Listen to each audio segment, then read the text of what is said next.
Okay, what's this? Well, it's complicated. Basically, I got so swamped with so much work this year. I got my Scooby-Doo animated comics and film theory rankings all out within a few weeks of each other, totaling to a combined 9.5 hours of ranking content. So I haven't exactly had the time to get these segments done. So from now on, I'm going to be uploading my new media segments monthly, giving you 12 smaller videos a year. Obviously, we're starting with January, but I want you to keep in mind that I have recorded the first 3 months of 2026 before thinking of handling it this way.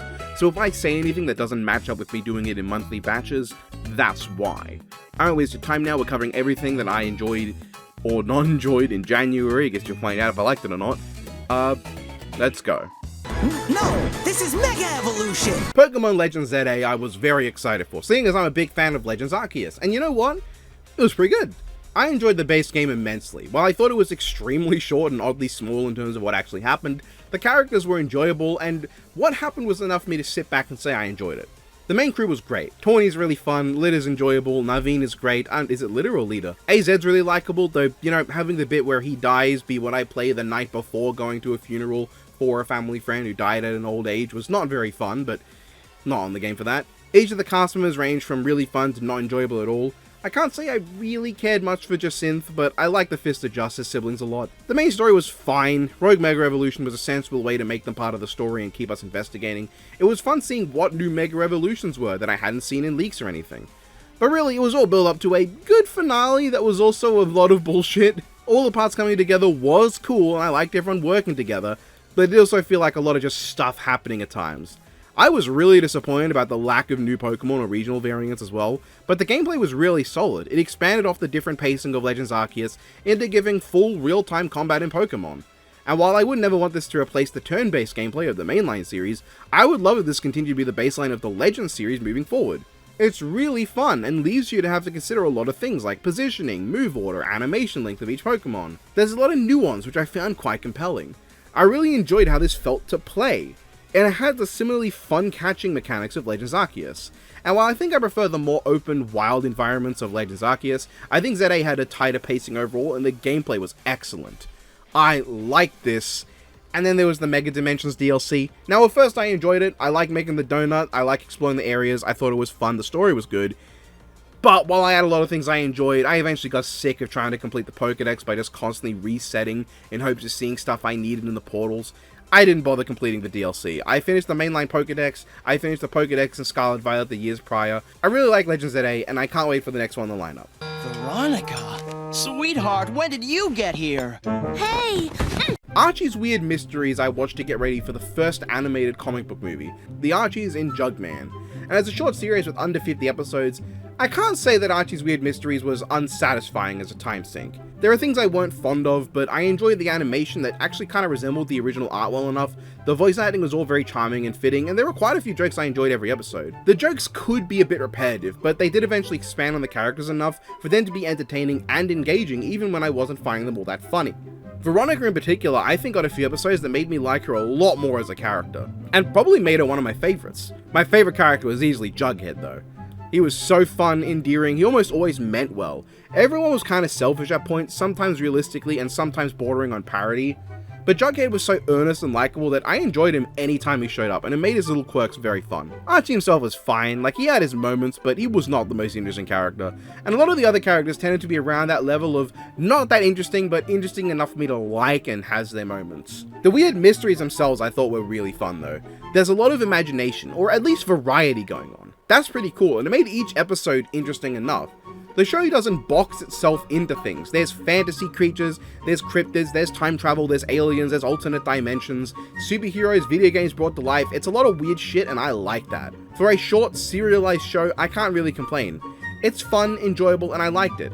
That said, I didn't really care for Archie's love life. He kinda just came off like an unlikable prick who was grifting off these two girls that like him without making a choice. That might just be Archie. I know his love life is one of the things he's most known for, along with like his band that's oddly absent from the show, but it isn't my thing, and I'm worried it might turn me off from engaging with other Archie material.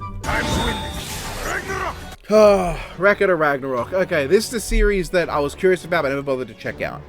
I'm a fan of Fate, so the appeal is obviously there, but I never got around to it. Now that I have, wow, I missed nothing! Okay, I'm not gonna call this manga terrible or anything, it has stuff going for it. And I'll note that as of when I finished reading and recording, the Odin versus Kintoki battle had just started. The art for the most part always looked great. A lot of the designs are very fun and interesting and entirely different to what I'd expect or even arguably want. The concept's really cool and I think it has a lot of potential. But then we get to the story and there basically isn't one. So what is it about? Well, is the premise something that doesn't need much story? Yeah, I mean, I'd argue. It's 13 battles between deities and humans empowered by Valkyries. But where I draw my issues are the formulaic and repetitive nature of the series. It's always the same thing. Two fighters get introduced, they have a brief scuffle, one fighter will get their super sad backstory, the other fighter will get theirs as well. The fights have oftentimes nothing in the way of strategy, and usually nothing in the way of interesting powers. Sometimes the characters will at least be enjoyable, there's never a guarantee. Guy 1 will attack and get a bunch of hits in until Guy 2 starts attacking back. At some point, a bunch of related gods will show up to cheer, and so will a bunch of tangentially connected historical figures to the human. The god will likely power up into a higher form or unlock some even new strong power that's just a stat buff. One of them will go, "Man, I love fighting, I'm having such a good time," and the god will inevitably come to respect his opponent, and every chapter ends with either the guy losing all chapter, getting back up and hyping himself up and going for the new, even bigger punch. There's so little variety, and honestly, sometimes it feels like the gods are the real underdogs of the series, with how bad the power dynamics can be. I get that the gods are strong and fast, but they're rarely so strong and fast that they outclass a human completely. We get like, Lubu versus Thor is two guys who can hit really hard with no powers and no skill. There's no imbalance there, it's fine. Zeus versus Adam features Zeus, a guy who am big and strong and can punch really fast. And Adam, who can copy any technique and throw it back better without any of the downsides and can dodge anything. That's it. Wouldn't a copycat fighter be much cooler if we fought someone with a lot of powers instead of a guy who is just strong and fast? No lightning here. Poseidon versus Kojiro features Poseidon, who is really fast and has a stick. There's no water powers on show, really. And then Kojiro, who can simulate every possibility of any fight in his head, avoid and dodge any attack because he already knows what's going to happen ahead of time, and can emulate the moves and styles of every swordsman he's ever fought. Heracles versus Jack is very unique in this regard, it doesn't apply, I think both are really cool. Shiva versus Raiden somehow makes Shiva boring. Like Shiva, with power of space and time, destruction and creation of anything, a third eye that incinerates anything to ash, no less than 2 distinct cosmic space nukes, a bow, a sword, arrows that can't be avoided, a magic trident. Here, he's a guy that am big and strong, and can dance for a power-up that makes him am bigger and am stronger. Surely that's fine, he's just fighting a sumo wrestler, right? Nope. Raiden has complete control over all of his muscles and can alter his body to change size and enlarge different muscles for different attacks and techniques, and knows way more martial arts. Buddha vs Zero isn't worth talking about. Hades vs Chin is literally Hades, who has a big stick and is fast and strong and can make his stick stronger, against Chin, who can see all your chi points, knows your moves, can disrupt and weaken at any of them by breathing on them right, is a master martial artist, can redirect any attack thrown at him back at the user, and seemingly has way more powers he never uses. Beelzebub vs Tesla isn't quite so problematic, their power sets both get to be interesting. Control over vibrations versus control over lightning. One is specialized in ultimate offense and defense, the other is more about the variety of things and how he manipulates them. Apollo vs Leonidas has the opposite situation. I don't mind necessarily, at least, because the gods should feel like the big players here. So Apollo having like threads, a bow, a stand, light powers, that's cool. I like that Apollo has a lot of powers. Leonidas just has a shield that sometimes he can throw. Susanoo vs Okita is Susanoo, who is really strong and fast and skilled and has a sword. And at the very end he gets kind of interesting with an invisible sword. But then, like, Soji is beyond the limits of human condition, faster than fast, faster than logic. He's got a special demon child inside of him that allows him to get even stronger and surpass himself in his mastery of a technique that goes even faster than Godspeed and is super epic and cool and the best guy ever. And Loki vs Simo Haya is, well, it's very different and hard to talk about, but at least it is not the same. And that's just power-wise. Like, almost always the human is just better in every way except, like, physical strength. But then, like, in terms of the actual stories and fights, well, Lubu vs Thor is boring, but like, it's an acceptable start. They have no interesting powers, nothing much happens, but their stories are short enough that the lack of anything interesting really wasn't so bad. The fight ends right as it starts getting started, and it's done, but it doesn't take up too much time. Zeus vs Adam I was shocked by, because it almost seems like people love Adam as if he was a protagonist. But really, he's a guy that shows up in a few chapters and dies. The fight itself is fine, but it's really showing Record's hand. It's all just punching and a few kicks, then more punching. And while Adam has a few cool moments, and Zeus is probably the most entertainingly weird of the cast at the start, whose odd appearance and mannerisms did make him the most entertaining, nothing much happens. The ending is really fucking cool though, so there is that, and I can't give too much shit when this is just the first one that's all punching and kicking. I think it's a serviceable fight. Poseidon vs Kojiro is actually really cool. It was very obvious how it would play out, I'll admit, and Poseidon is pretty boring, where are his water powers? But I appreciate that he's like the one god that shows no affection whatsoever when the battle is over. I like that he stands out because by the end of it, he's not like, wow, I respect you so much. He's just like, you know what? Fuck you. Kojiro I thought was very compelling. I like his story and his character, walking the path of a really basic but entertaining member of the cast who has some cool things going for him. The fight was simple, but it had a few twists, and actually seeing him land that final blow was definitely satisfying. Heracles vs Jack to me was the peak of writing. Heracles was easily likable and compelling, which made it interesting because he was on the god side, while Jack was really enjoyable in part due to the twist of his backstory and how he's not even slightly justified. But him being so evil just makes Heracles so much more lovable. I did believe that maybe Jack would change when faced with such unfiltered love for mankind. It helps the fight was just so good. For once, the god really felt unstoppable. Heracles has a ton of random powers and clear advantage that's so great that Jack just can't take him on, with the unique setting making this visually dynamic as well. I really like this battle. Brains vs Brawn, blusts from Jack and twists throughout, with Heracles losing not because he was weaker or a worse fighter, or that anything about how Jack is like the best guy ever who can do anything, but because Heracles just loves humanity too much to be able to see through a bluff. He takes everything we say as truth because he has that faith in us, and thus whenever Jack lies, Heracles is too earnest to see through it, and Jack doesn't feel victorious when he wins. It's a hollow victory because Jack comes to realize that he had just killed the one person likely to ever really give him a chance.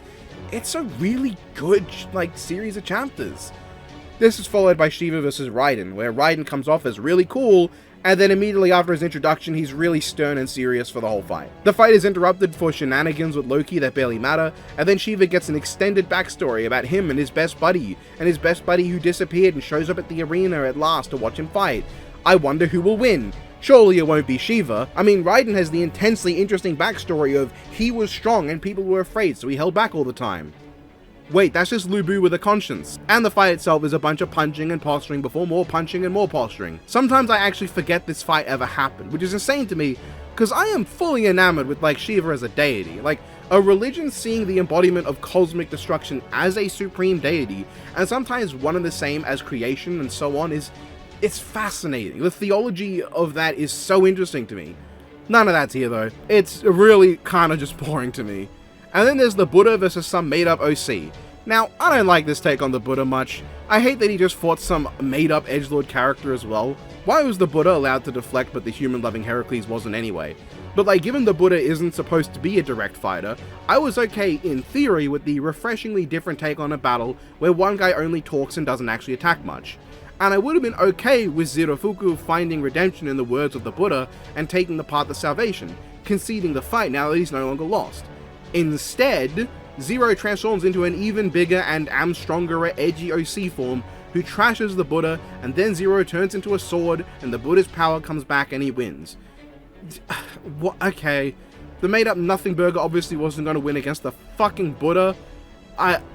What was this whole fight? Why did they waste the whole fight on a fisherman? Maybe even worse than that is the following round of Hades vs Huang. Now, not only is this the fourth Greek god present, which is awful cultural diversity, especially when one of the gods in this lineup is made up, but Hades is barely there. He barely gets any backstory. His character goes from seemingly stern and sullen to just a blood knight who gets well into combat like any other random god in this series.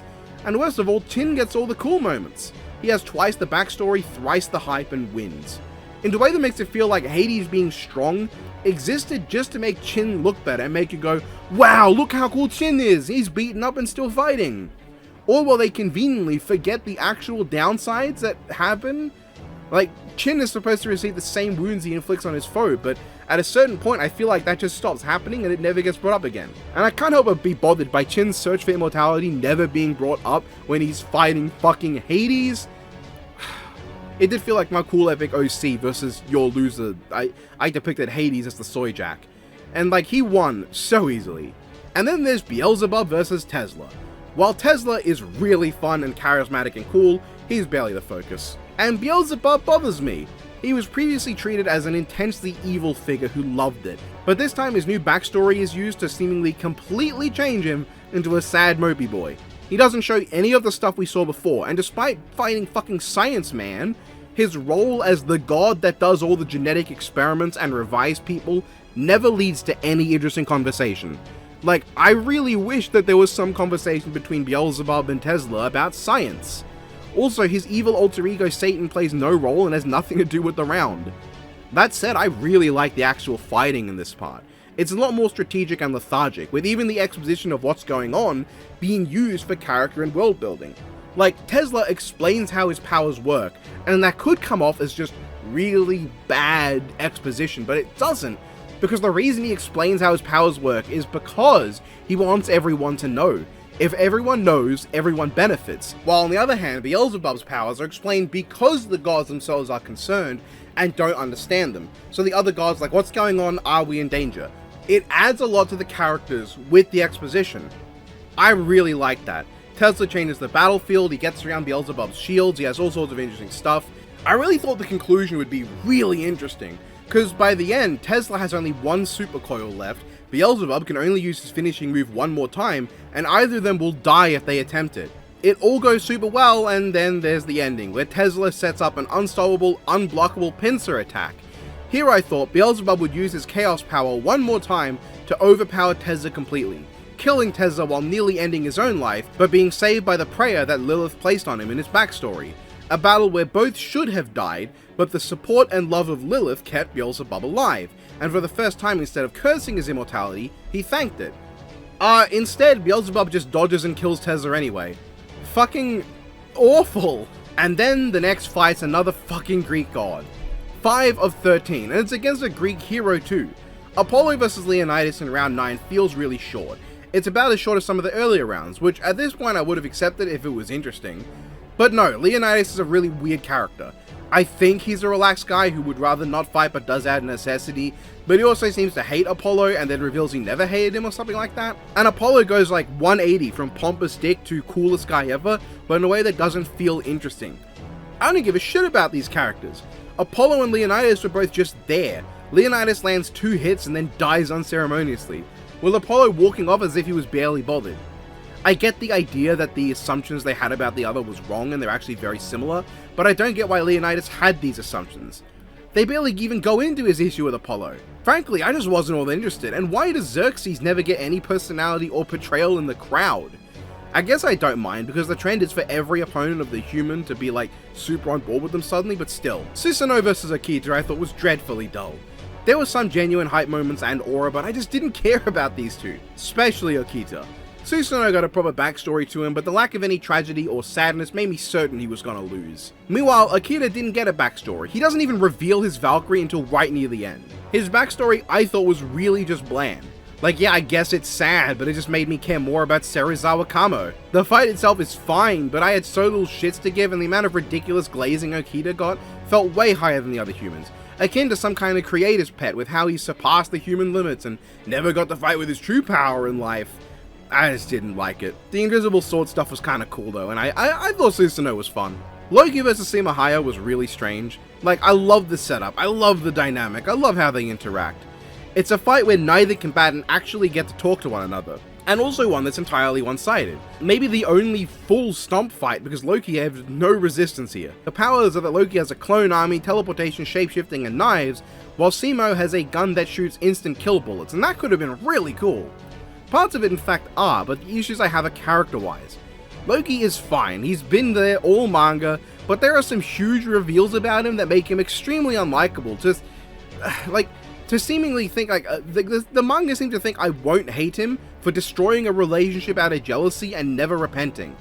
Fuck Loki, he's a dick. I don't care if they try to make me care about his death, I'm glad he's gone. Simo though is not a character.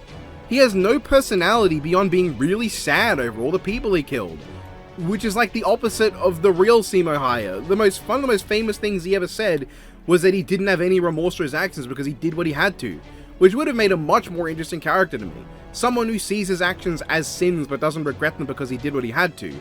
But not like it matters, he's fucking boring and has less than no charisma, because he doesn't do or say anything. It's not helped by the fact that he wears the balaclava he never wore in real life. The fight itself, I think, is mostly held back by how all the strategy is just told to us.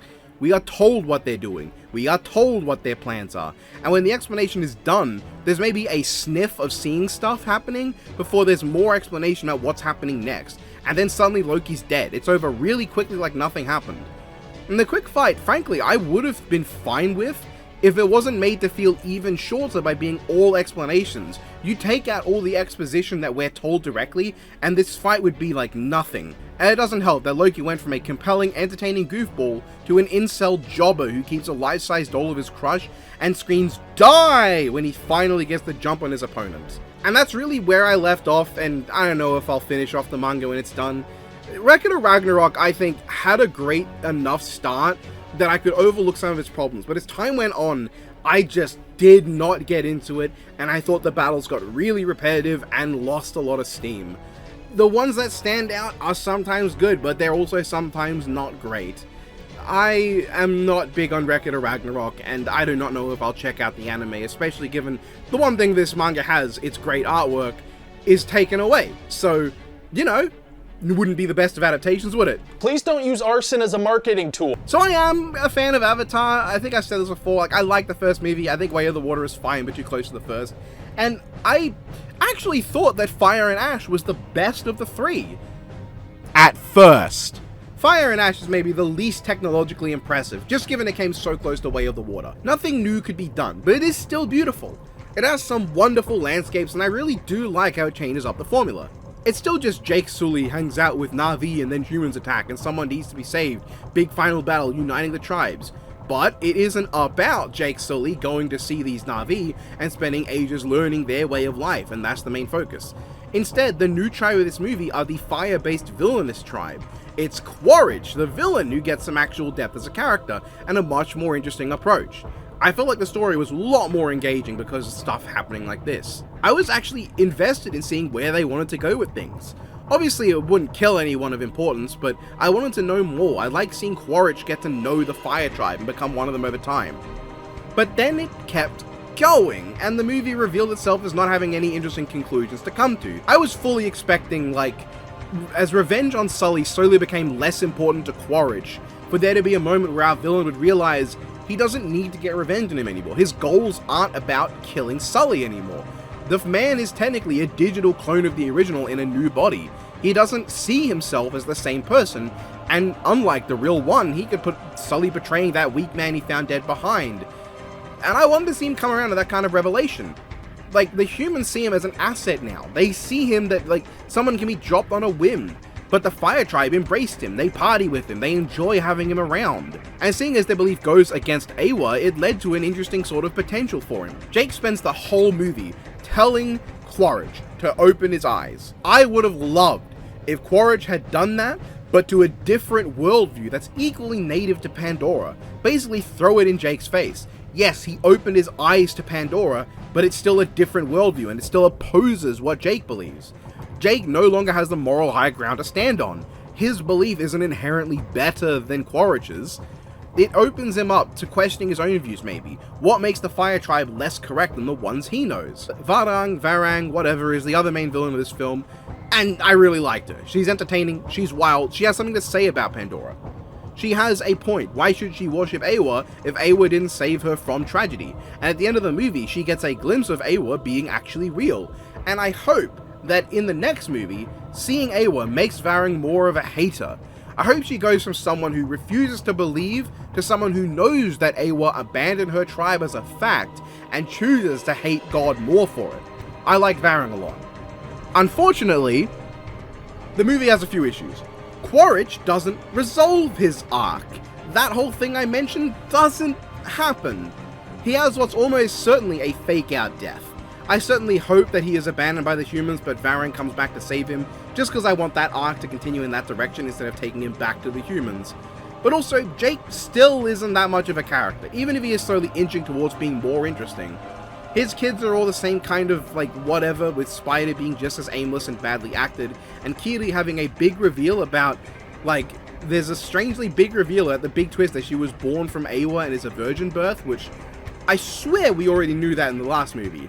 Neytiri got a much bigger role this time, which I appreciate. I'm glad her arc actually got resolved, with her being unwilling to stay true to that hatred of humanity and having to accept a more nuanced opinion.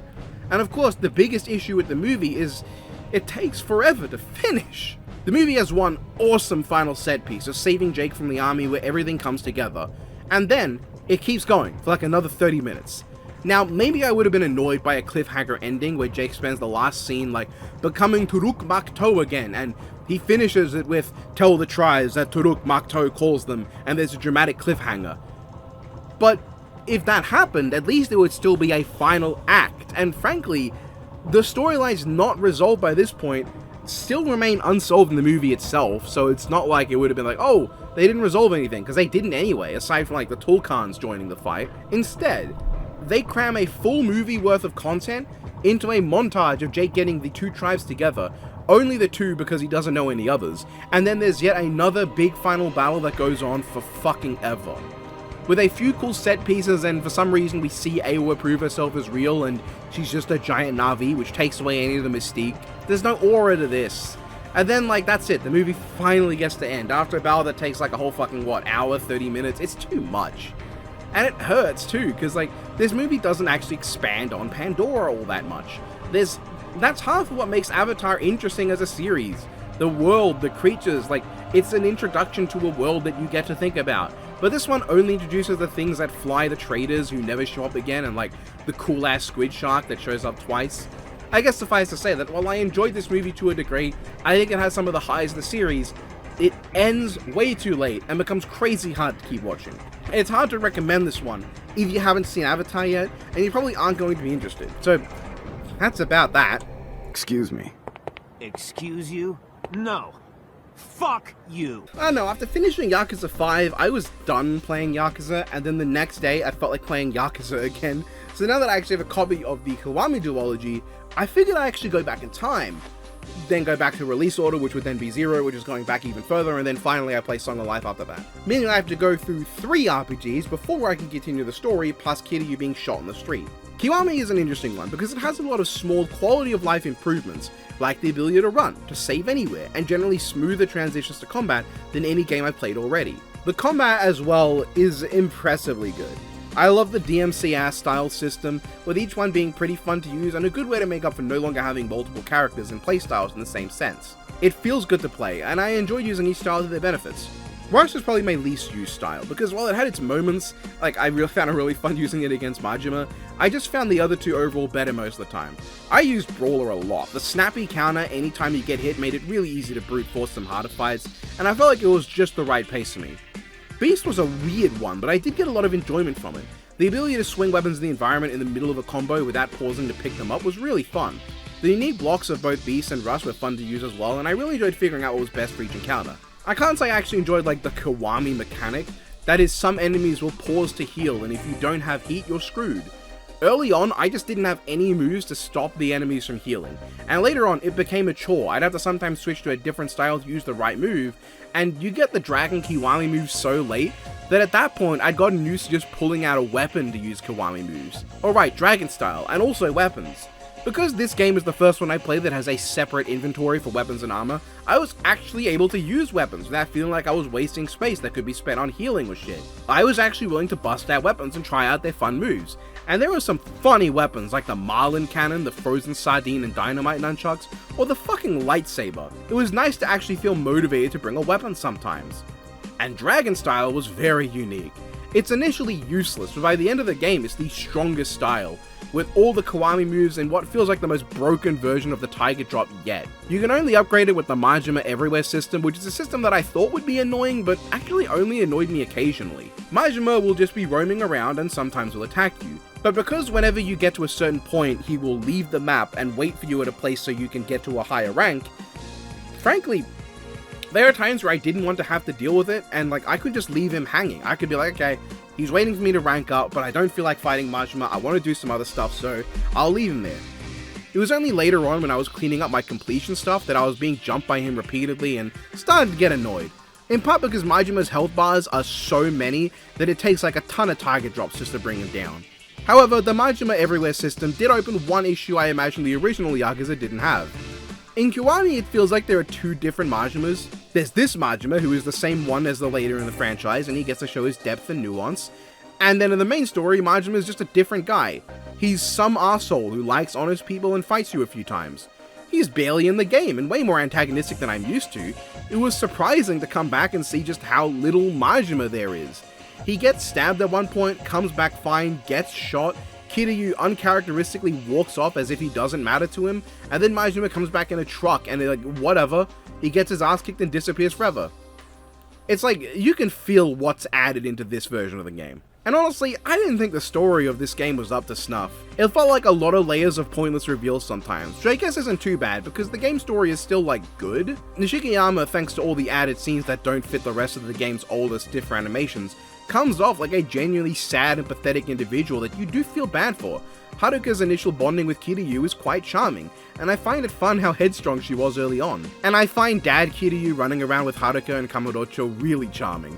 The setup is really good. I like the baseline for the games I've already played coming to life. I guess I just felt like at some point I stopped caring about the 10 billion yen. I just kinda didn't understand what the point of some story elements was, and honestly, I wasn't always engaged. There were points of what felt like pointless running around learning about new wild reveals that were even predictable sometimes. But the thing is that I feel like the characters of Kiryu and Nishiki were strong enough that I didn't mind as much. Was this story not as strong as 3 or arguably even 4 or 5 for me? No, but I did care about seeing Kiryu's tale through, and I wanted to see how Nishiki dies because, I mean, I knew he would, he didn't show up later. And I think because of that, this might be my favourite Yakuza. I'm not sure because I think 4 and 5 have combat that isn't far off in how good it is, with stories I prefer, while 3 has a story I definitely prefer, but I just don't like how it feels to play. I'd say they're all very solid though, and Kiwami was definitely fun to finally get into after all this time. Lost Soul Aside was an interesting game. I had expected a full-length CRPG deal, but it really was more of an RPG-length hack and slash, which I think was to its benefit and detriment.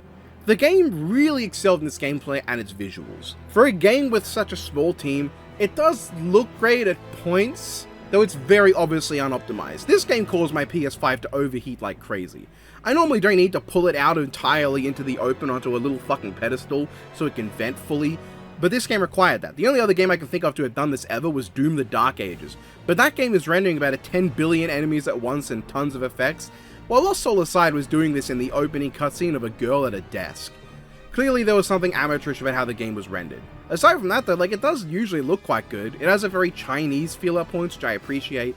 It's not hiding where it's from, and that's good. And of course, it passes the level 0 Chinese fantasy test. That is, if it's not based on Journey to the West, Three Kingdoms, or Water Margin, it can only be called a true Chinese fantasy story if someone rides their sword like a hoverboard. And you can do that in the game. So it gets a pass. It's one of the many cool things you can do. I really like the gameplay. The game gives you 4 main weapons you can unlock and upgrade over time, with several different powers wieldable from your partner Lord Arena, and a ton of combos. You can switch weapons quickly and on the fly, and string together some ridiculous moves.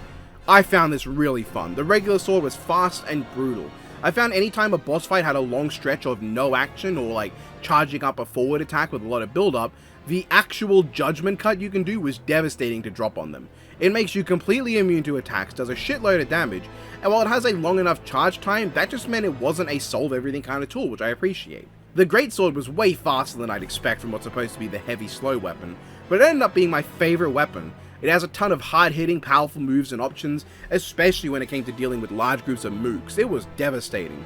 The spear I found to be a fantastic boss killer, especially for larger bosses and bosses with a lot of range attacks. It was the fastest weapon and could build charges really quick, allowing you to use like the super move to do a big attack that staggers the bosses in no time, and gives you chance for huge combos while they're unable to act. The scythe was the favourite of Lord Arena, but I didn't find it that great personally. It was good, but I found it more finicky than I'd like, and I didn't make much usage of it. This was the weapon I kind of button mashed my way through using.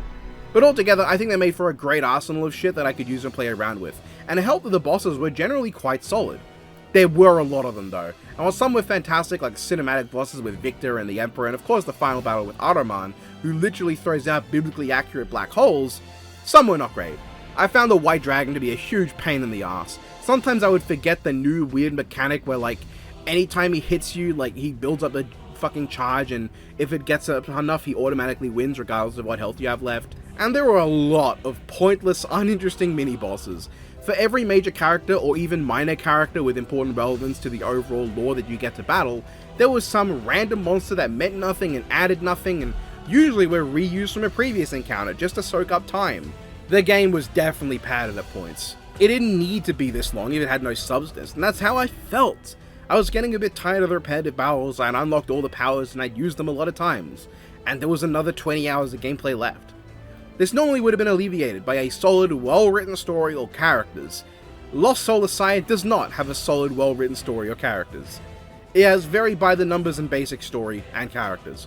While there are things I like, for instance the multiple dimensions and reality things is kind of a staple of Chinese fantasy in the modern era, and different than most games I'd recently played, the actual meat of the story wasn't up to much. You play as Kaiser, some dude who is part of a rebellion against the Emperor and finds a massive void dragon locked under the kingdom. The void dragon bonds with you and gives you amazing powers, allowing you to save the day. Because as it turns out, a cosmic extra-dimensional super being by the name of Aramon, who has been sealed away countless years ago, has finally returned, but he can't materialize until he gets all the soul fragments locked away in alternate universes. These universes were created by the hero who originally stopped Aramon, and you go to them, collect the soul pieces, bring them back together before you finally take Aramon down. Also, Kaiser's sister has her soul stolen at the start of the game, but that lost soul aside, it doesn't really matter all that much. All it does is motivate Kaiser to go back to the island where he finds out about Aramon and what's going on. It doesn't feel like Kaiser's sister is that relevant, because even though each chapter begins with a scene showing their relationship, I never felt much of a connection. It was like, yeah, I guess he cares. But he only ever talks about how he needs to save her without ever really talking about who she is, while the Aramon plot and the alternate dimensions are far more important and talked about. Kaiser has a romantic thingy going on with Zana, but that isn't resolved or fleshed out. But at least they interact a lot, you can tell there's something going on there. Kaiser goes on to befriend Lord Arena, but the game has a thing with... You know how in games where sometimes you do an attack or interact with the environment or enemies in a particular way and a character comments about something? This is one of those games where every single time a voice line can be played, it will be played. So Lord Arena talks to Kaiser whenever joining a battle, ending a battle, falling off a ledge, or sometimes even just breaking a box. And his lines are the same at the start of the game as they are at the end. Not only does this make the game very monotonous sometimes, just because you're hearing the same voice clips over and over, the bond feels as not like super well developed, because while in the cutscenes there's a development there, in gameplay, which is most of the game, Arena says the same shit at the start that he does at the end. At the start, I was confused by some lines that came off as too familiar, and at the end, I was confused by him going, "How do you feel about Lord Arena's power now, eh?" Which is so weird to say as if Kaiser hasn't been feeling and talking about it the last few weeks of the story. It doesn't help that outside of Zana, there was one interesting character in the whole game, with Victor, who is kinda like Dion from Final Fantasy 16, the good and noble commander of the Royal Guard to the Empire, to whom the person in charge is a bit dodgy and ends up revealing their full corruption. He first fights you while berserk, and then becomes your uber powerful backup for the final fight, like against the extra-dimensional super god. But Victor, while about as prominent as Dion, just isn't in the game enough. He does look cool, and his boss fight and development as a character is great, but with Kaiser himself I just didn't feel all that much, and I wasn't super invested in this journey.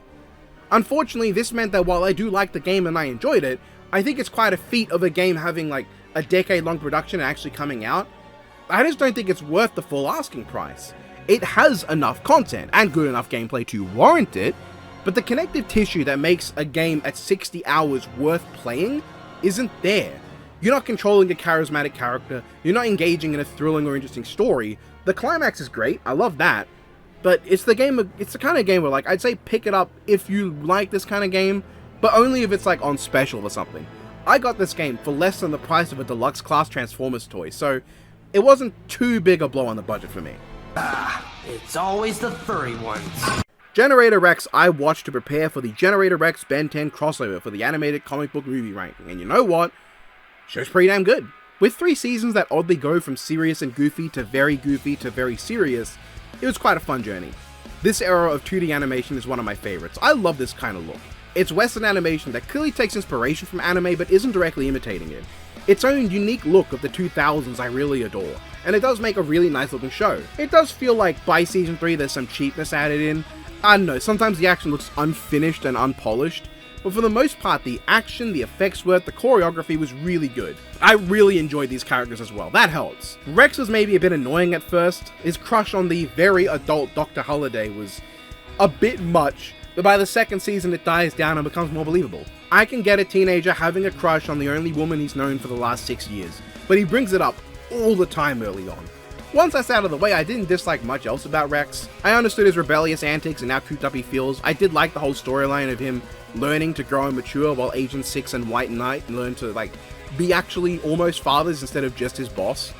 Mostly 6, but Knight does develop a lot too, especially by the 3rd season. 6 was probably my favorite character. I really enjoyed the slow reveal of his depth, and I think the flashback episode of season 1 that shows his relationship with White and how he met Rex remained my favorite episode of the show. 6 was also kind of a badass. A completely normal guy who happens to be really skilled and have swords that can cut through almost anything. That was great. I like Dr. Holiday too. She slowly came around to being a fully capable individual beyond just the Doctor, and at episodes they showcased that she could kick ass. She was absolutely the most normal and caring person around, and I liked her. And to round it out, I like White Knight too. Of Rex's friend, I found Bobo could be really obnoxious, but I came around to liking him well enough, and I like Noah. For the most part, I was worried about the liar reveal stuff, but then that gets resolved in episode 4, and only has a few lingering effects. They do mention the liar reveal element, but it's not as big an issue as I would have thought.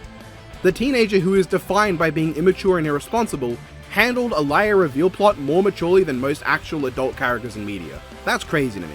And Noah himself was often fun. I loved his sick of this shit attitude half the time, and his relationship with Rex and how they often butted heads but still got along, which reminded me of some of my own friends. It was pretty cool. Season 1 I felt might have been the strongest season for me. It was a good balance of serialized story and episodic fun. Not more than maybe 3 episodes would go by at a time without something story relevant, and it definitely felt engaging. Whenever there was a plot irrelevant nothing episode, they were still fun. They didn't feel like filler because the show wasn't fully plot driven. It introduced Cersei, who I liked and thought was a good character to add to the roster. I enjoyed her arc, and I liked when she finally came around to Rex's side by the end. And Von Kleist was a very cool villain.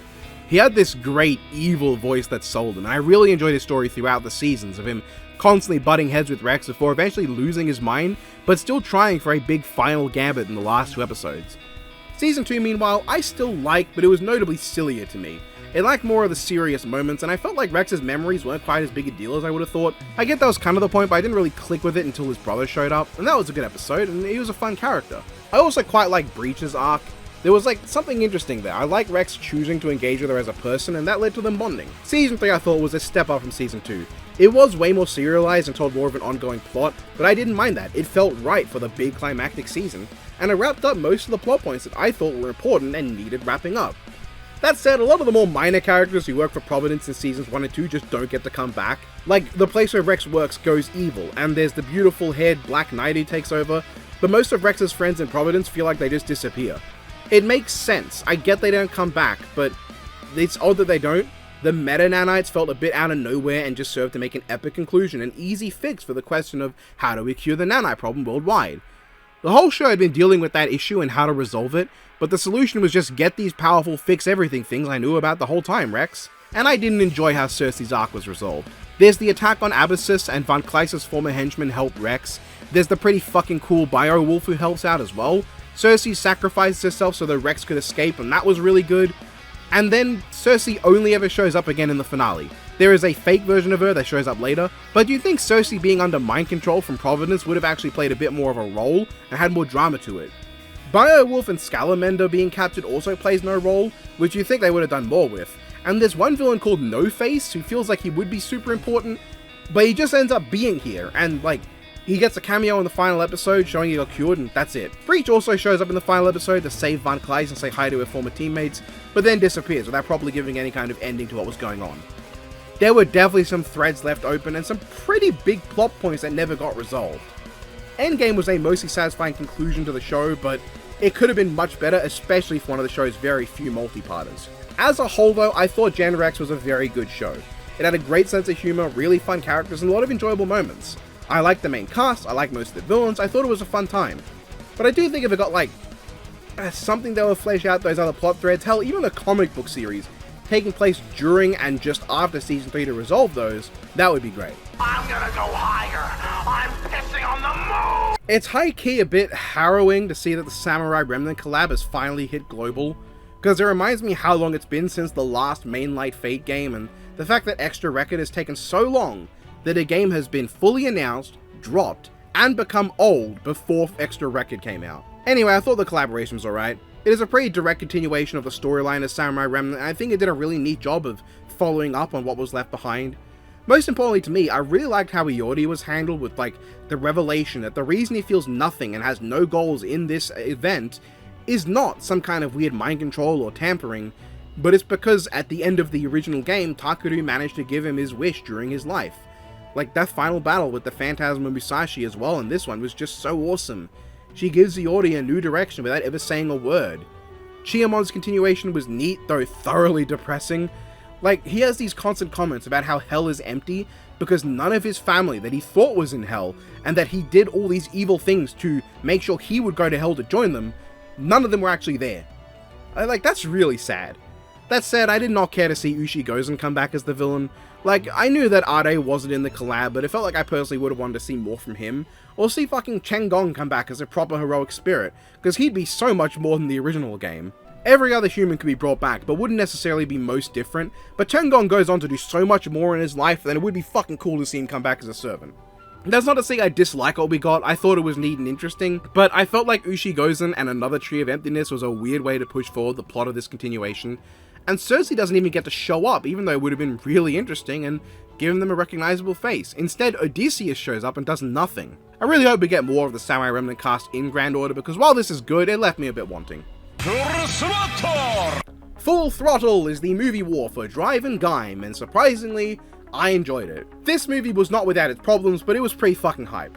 The normally fun epilogue for the previous show is instead a ridiculous over-the-top action spectacle finale for Gaim. This movie gives us a proper conclusion to Taketora and Ryoma's relationship, with Taketora beating him despite the power disadvantage because he knows him so well, which Ryoma didn't think anyone did. And then he uses Ryoma's own, like, newly made Genesis driver to power up. Oh, perfect. It's like his reward for being the one person who really understood and cared about Ryoma. Like, it was a parting gift, however unintentional, that makes him the last person in possession of a Genesis driver, at least until Gaim, Gaiden, and Knuckle. Taketora and Michi finally get to team up as heroes and good guys, and Baron gets to come back, even though it's brief and as a villain. He immediately turns on the guy who resurrected him, choosing to side with the heroes because Kota proved his strength in their final battle. He would never turn against his principles, even if revived as a servant. As long as Kota continues to fight for his world, Kaito will be there to support him, with that strength of character, even if Kota isn't physically the strongest there. Well, I mean, he is here though, but you know, whatever. And Mega Hex I thought was a great concept for a villain. In this half of the movie, he was imposing and sick as hell. An unstoppable robotic menace that is never defeated, but really just pissed off until Kota returns for the run back. I kinda wish there was a way for Bravo and Gridon to join, but not a big deal. Badass epilogue. And Drive's storyline was fun. I normally find the current ongoing writer gets the short end of the stick in terms of the writing for these movie wars, but this one was carried by a genuinely entertaining and fun villain in Kamen Rider Lupin. He's just complex enough as a character to carry a third of a movie, he's very fun to watch and engaging to see fight, he has weird powers like Drive tends to, and he's super entertaining. I really like this segment, though I have little to say about it. And the finale I thought was the weakest part, but still really enjoyable. Mega Hex becoming a jobber was a terrible choice. Like, he stops being the big man of the beginning level threat, and suddenly everybody's kicking his ass. But Kota and Shinosuke have such a great rapport. I think the Fruit Samurai and Car Policeman gimmick of them allow the two to interact with one another in fun ways. They're also two of the more outspoken and loud riders when they want to be, and they have a really fun relationship of constantly screaming at one another. Easily up there with Fourze and Wizard for my favorite team-up relationship of any war movie. Movie war. Fuck. The final space battle involving the Space Trideron doing the Star Wars trench run while fighting a pterosaur car to blow up a mecha space planet, with the two performing a crazy rider kick wherein even the car is rider kicking. Insanely fun. So balls to wall and crazy, making the most of the high scale of Gaim's protagonist. This is such a fun movie, I love it. Trilogy. Oh shit!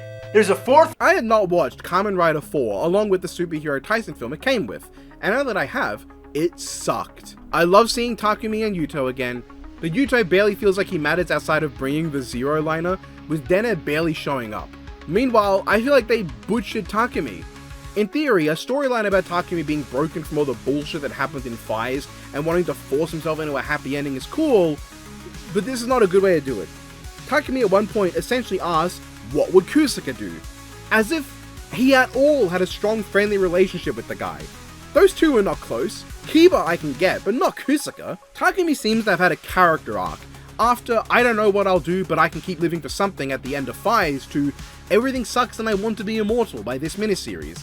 Doesn't work for me. It's like this miniseries loves 555 and wants to glaze it, with the characters constantly going on about how hard Takumi's life was and oh, it's so awful, even though Yuto's is similarly very tragic.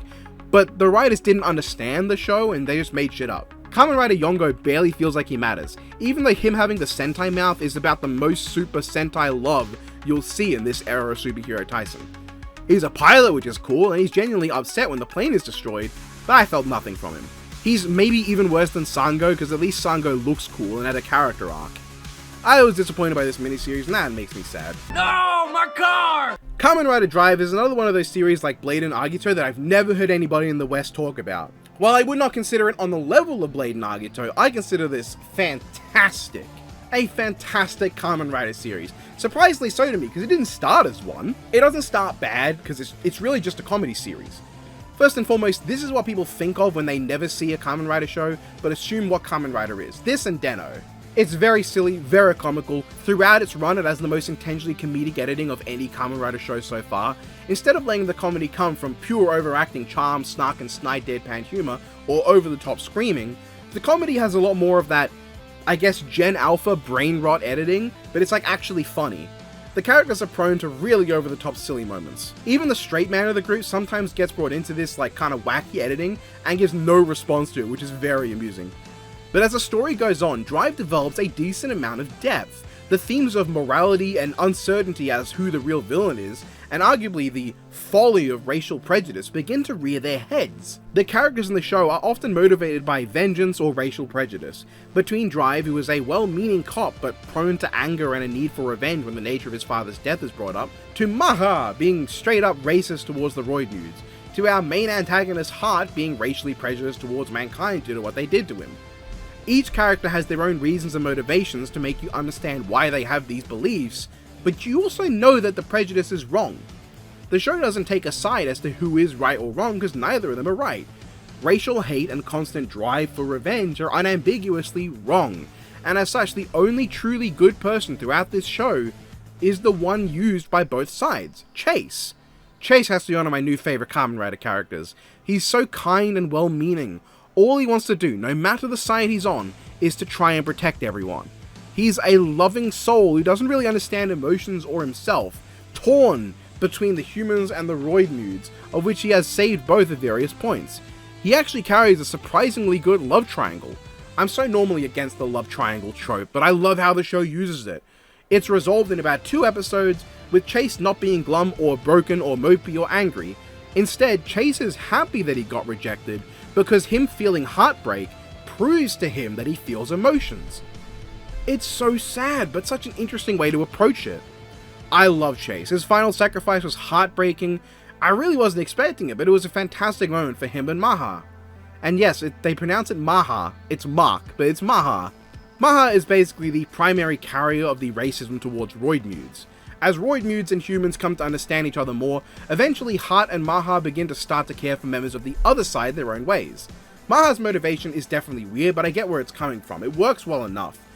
It's really that final moment with him holding Chase in his arms and regretting that he never put aside his prejudice to tell Chase that he saw him as a friend that I think wraps his character up perfectly. Unfortunately, while I do like Shinosuke, I can't say he was ever the most interesting character. He was just a charming, good enough protagonist. Heart, though, is easily one of the best antagonists in Kamen Rider history. If the show was told from his perspective, he would make a very compelling hero. Respectful, honourable, well-meaning leader of the Roid Nudes.